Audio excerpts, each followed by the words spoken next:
What's going on, all you gamers? We're back with some more Elden Ring, and today I'm going to be going over a really easy way that you can obtain some really nice weapons and an absolute abundance of runes quite early on. If you want to do this, having a little bit of damage will help, but I'd imagine you could probably do it whenever you want. And that's by killing the Black Blade Kindred. So if you want to know how, then stay tuned. Let's go up next.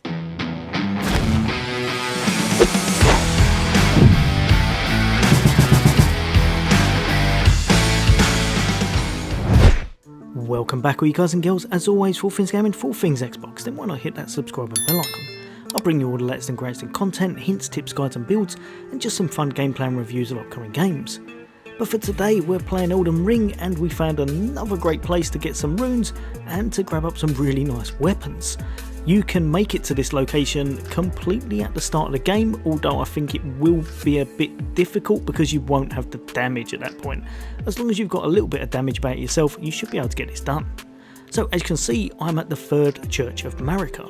Now if you don't know, this is how you get all the way up yonder. So if you haven't got the checkpoints up here, then this will allow that, and it's going to teleport you there.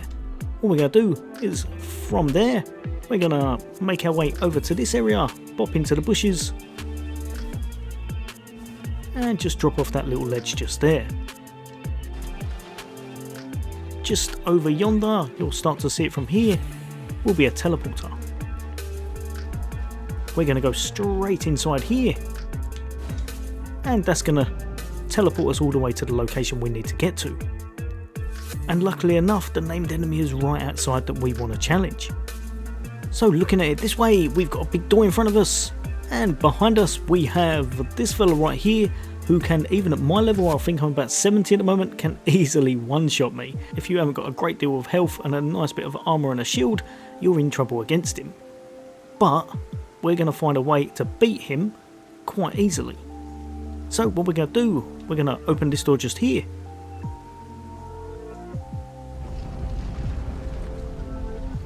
And we're going to enter the Bestial Sanctum. Now grab up this waypoint is obviously the easiest way because you can jump back here whenever you want then. So from here what you're going to do, you're going to just pop through the doors. And as you can see, this guy obviously hits hard because there's about 10 bloodstains on the floor there for people that have not fared too well against him. And I can understand why, he hits ridiculously hard. But what we're going to do whatever's good for your class. For me, that wasn't that, to be fair. I'm actually a mage, but if you're melee, kick it off like that, get a bit of damage off, and you're good to go. I would highly recommend going behind this second pillar, because the first ones get destroyed, and he can hit you completely from there. Depending on your health, you could quite easily get one shot. Now, if you wanted to, you could kind of take some shots in from here, use some magic, use some arrows. It is completely up to you. You can even go slightly forward and test your luck, because obviously like now he's not really focusing on anything, but that right there is what you've got to watch out for. So if you didn't want to do it so that you're going to get hit or run the risk of getting hit, nice and easy, you can instead of that just run all the way back behind this fella just here. We're going to go back to round about this location, and you're just going to wait for him to de-aggro. Once his health bar's gone, I'd wait a few seconds because he will start to walk away and he's going to walk down the stairs. Then all you got to do, make your way forward, go outside, use whatever's good for your character. Obviously with me it wasn't actually the slash, I was just showing you how you can do it. I would be hitting him with spells and such. Any second now. He's taking a bit long today just because I'm doing a video by the looks of it. But yeah, when you see him walk off, he's gone back to his original location, but instead of being back to full health, he's actually at the same instance. The only way he would reset back to full health would be if we kind of went back to our site of grace and rested here, then we're going to reset everything. You don't want to do that. So what we're going to do now, we're going to pop outside. You'll see that he's, as soon as I can click on him, you'll see that he's taken that little bit of damage, and that's because I wasn't using anything really good for my class, to be perfectly honest. So we're going to do a couple of little hits this time, and then we're going to leg it.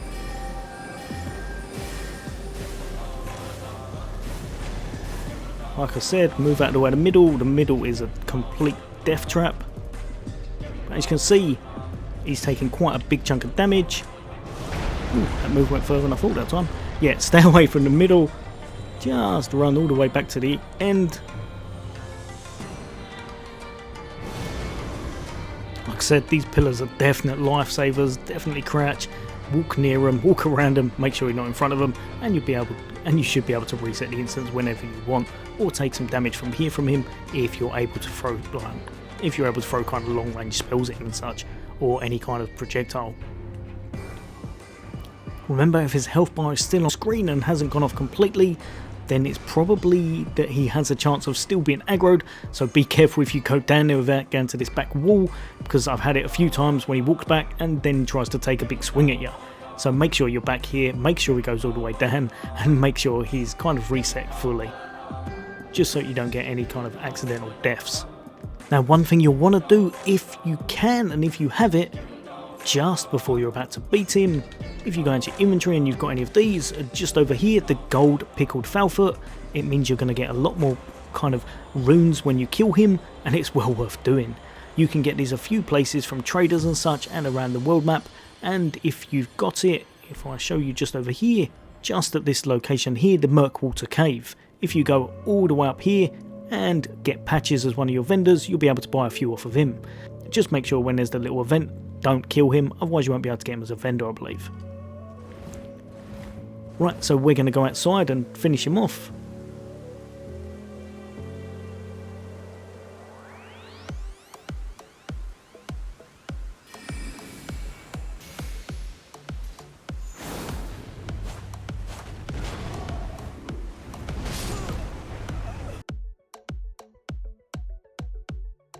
So once you've done that, if you check your inventory, you've got 88,000 without the golden picklefoot. You get just around about 100, give or take, once you use it. And the items that we've acquired are the Gargoyle's Black Blade,